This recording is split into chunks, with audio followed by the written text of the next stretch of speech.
Yeah. They were like,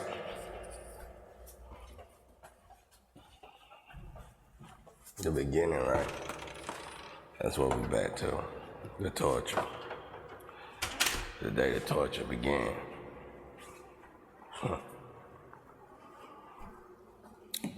So, me being young, not knowing what right and wrong is, especially coming up in the family I came up in.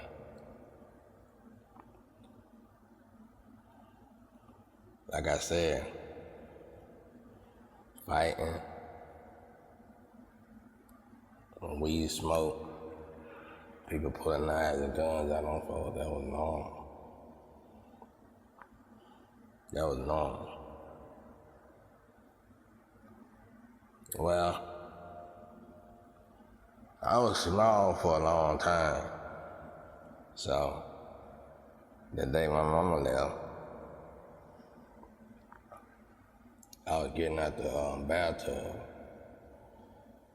Normally, she would check me, like what mother do, to make sure you clean yourself right.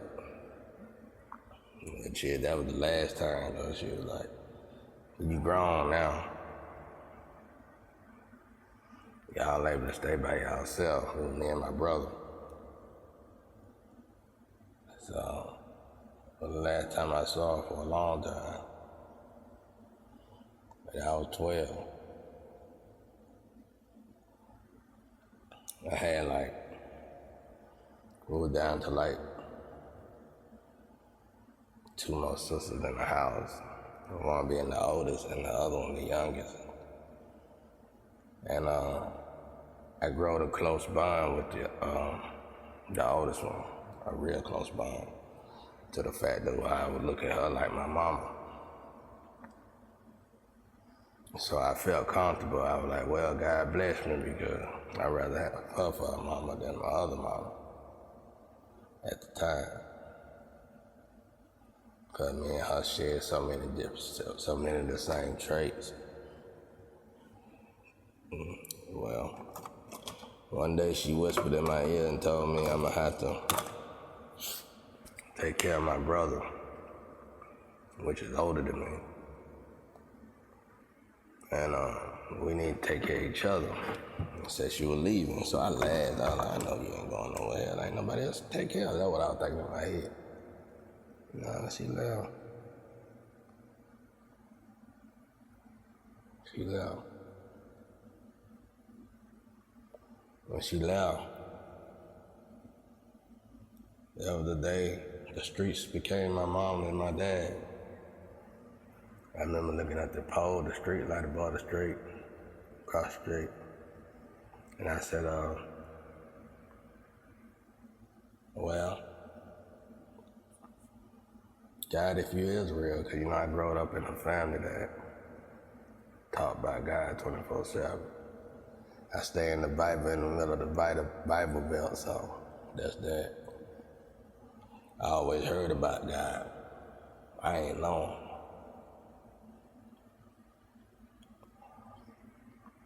So when they left, I looked up at that pole light. I said, well, God, if you do it this, I guess we finna find out, ain't we? And that's when my life began.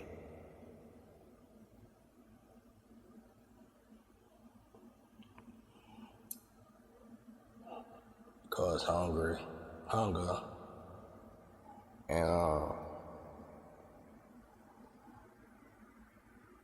and heartbreak started to sink in. The heartbreak came faster. Heartbreak came and went faster than the hunger did. Cause I had to adapt fast. Nigga, that'll die. So, I adapt. So I started getting ready for this new life.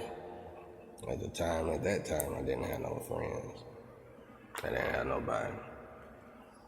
Then voila, God blessed me with this guy named Nicholas Brandon Campbell. I mean, I had other male friends. I had a guy called Flip.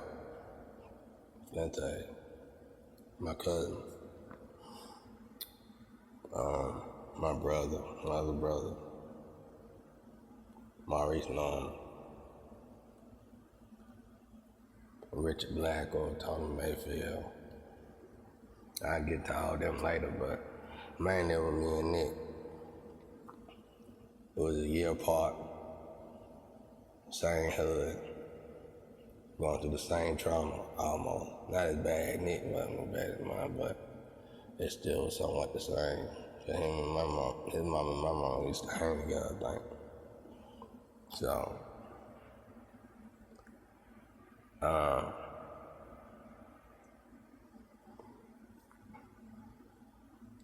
I started getting into drugs immediately. I had to. Either that or I was going to turn into a goddamn cannibal. I was just like, yo, I was going to die from starvation. Because back then, this particular address wouldn't get you no job. Anybody that had this address on the application did not get hired. And plus, I wasn't but 12.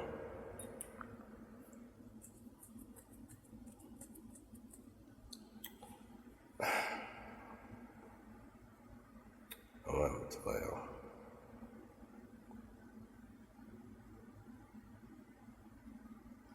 That's why it rubbed me so bad. Like when my ex did what she did, of course she knew it. And now I know what I know now. Yeah, the girl ain't even human.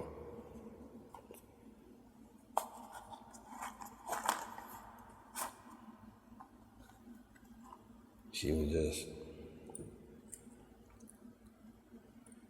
hungry, man. Hungry for money.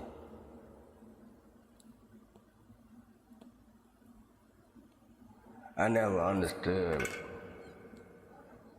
people born in poverty who did water work for their own money. Cause back when I came up, the guys on the street then, that was in my situation, and the females, grind hard and respected themselves while they were getting that money. I mean, they all did crazy shit, but not to the extent of what kids do it today. So, me being that young, of course, I'm finna be raised up with two different generations. Believe me, y'all, that's a headache. A headache from hell. Because even though both worlds supposed to learn from one another, they ain't trying to. And believe me, take my advice, don't make them. Just move on. That'll be your best bet.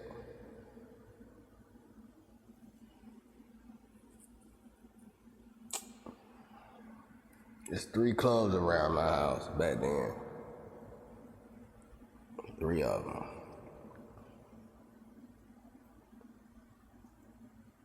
Yep, it's 3 clubs back then. James Brown, the one that used to dance and sing, he's related to my mama's side of the family. And he used to dance at these clubs before he got rich.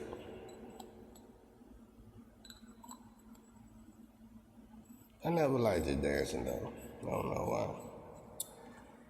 But I like it now because now I know what he was doing. It ain't dancing, nigga. But yeah, like I said, man, we just had so much. We had so much going on. We had so much going on, so much going wrong. It was just awful, y'all. It was awful, y'all. My daddy He was a Rolling Stone. He was cool as hell, though. I used to want to hang with him all the time, but he was always in a hurry to go meet another one of his concubines. I'd be young, so when he used to come home, I knew he would come home. Normally he'll try to swing by on the weekend to make sure we were okay or whatever. And I used to try to have stuff cleaned up for him. You know, I'm young, I really don't know how to clean that good. And I put a karate movie in, because he loved karate movies, and I do too, so I would hope he'll watch it with me, but he'll just say hey to me, you know, give me a couple dollars, and I won't see him again until the next weekend.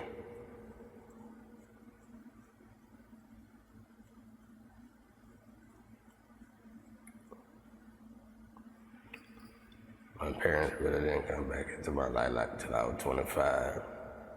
Believe me, people. I was hated because of what they call love for God, or me thinking I'm better than everybody or whatever. I wasn't gonna change who I was, or to be with anybody. I knew that for a fact. So I got blessed. I met 2 plugs. And one of the main ones was my cousin, first cousin, lucky to me, right? He put me on, taught me the game. Lord knows I thank him for it, man. I pray good things for him, because still to this day, if he wouldn't have came through, I'd have been dead by now. Not saying that wouldn't have been a bad thing, but still, he saved my life when I felt I needed to save. And I really appreciate that. He doing good now. He don't do none of that no more. He made it safely out the game. I'm proud of him. I always had a close relationship with that part of the family. So all of them, if I could help, I would help, you know. But yeah. Honestly, I don't even remember no good moments. No Christmas, no birthday. Like I said, when we came, I remember like one birthday, and I was angry because I didn't get what I wanted. I was a kid, you know. I threw a tantrum and broke the little Christmas present I had. It was a cool toy too. I missed that toy. I wish I never tore it up after I did it. I really did. Me and the family as a whole, though, when we were young, I remember having some great times. Actually, my sister Rita is where I got my little dance from, the start of it, but I did some research and she didn't even realize that the dance she used to do was very ancient, and it was passed down, and it's not a dance. Yeah.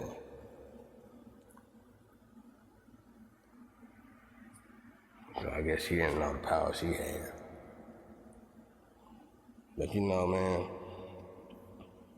one thing I know about my people is that the lack of education has really destroyed us. Because the ones who do got the education, you can see the difference like night and day. It's huge. The difference is huge. It's worth getting your education, people. It's worth studying, trust me. It's gonna make your life so much more easier. Financially, you know. One thing about finances, y'all, it's not a dream. It's not, to me, it's not like a gift or a blessing. Finances is something that you get according to how much you know. And if you study enough, you're gonna get the finances you want. The only problem with finances is that motivation. If you don't have no motivation, you might well be in trouble. You just might well get in trouble. You just might. Because I ain't got no motivation no more. I don't. I ain't had no motivation in a long time. That's why my music, I can't get my music to do what I want it to do because I just ain't motivated no more.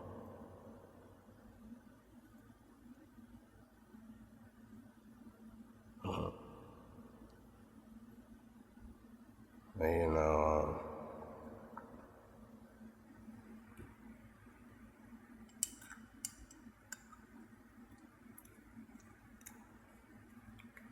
I don't know. Anyway though, I started hustling for my cousin.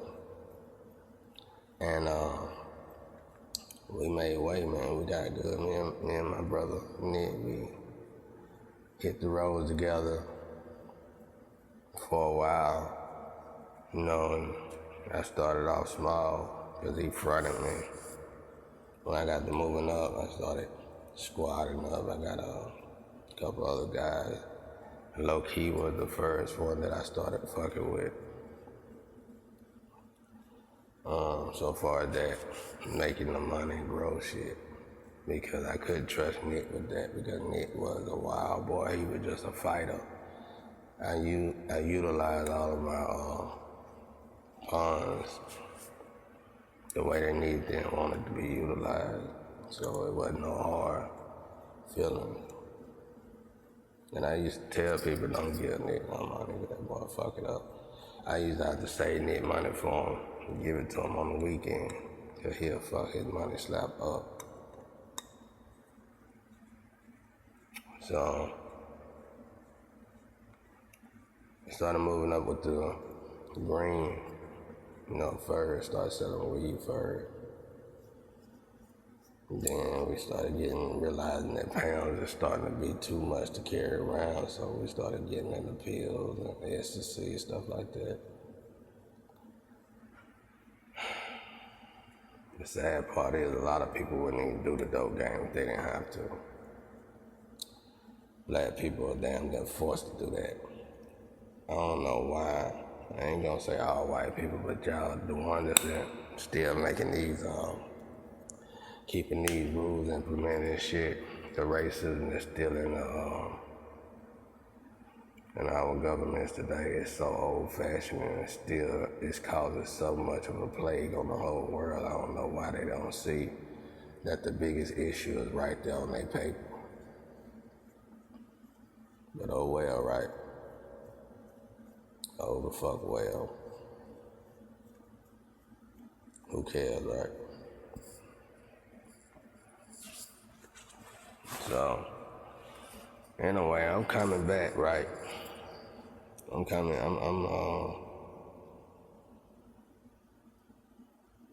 moving up. I mean, at first I used to have to go to school.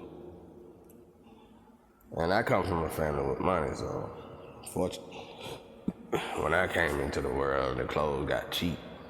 I just had to go to school with these cheap, unnamed brand clothes and shit get picked on. I had real nappy hair, so I was real dark. Motherfuckers used to try to comb my hair at school. I was real small. People picked on me for a long time, man, while they could, but you know what? I'm thankful for that. I was bullied for a very long time, but I'm thankful for it because I literally had to grow up to the point where I had to start whooping them bullies' ass my fucking self just to keep them off of me. And that's what happened. Me and Nick teamed up, and thankfully he was healthy. He wasn't like me. He was the opposite. You know, it does that, like, when a child go through birth like that, stuff like that. You know, you get the good, you get the bad, you know, but yeah, he got the good out of it, so we worked that shit together. And come to find out, he wound up being a great motherfucking fighter. Somebody that probably would have been just as good as Ali if he got into professional. But oh well, right? I see so many talents born and die in the hood. It's just, I wonder how the world is still spinning, but I realize it ain't spinning. Rich or poor, I realize we all stagnated. Ain't nobody moving no more. Nobody. Everybody doing the same shit every day. Don't even realize it. And God ain't gonna let it move till justice is done. Because that's the way that works. You can't defy God.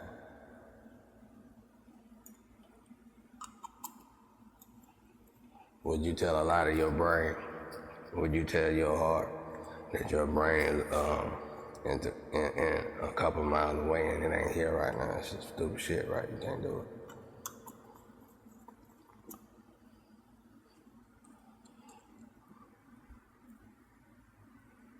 But yeah,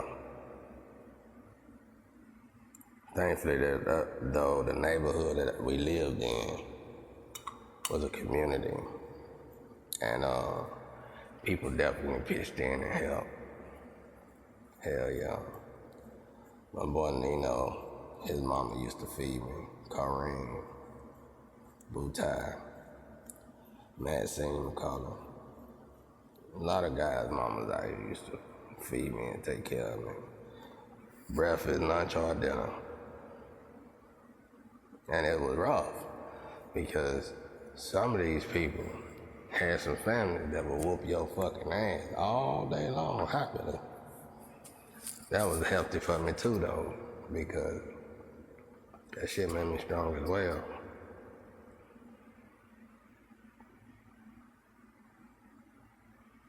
And all of this was still before I even get into 8th grade.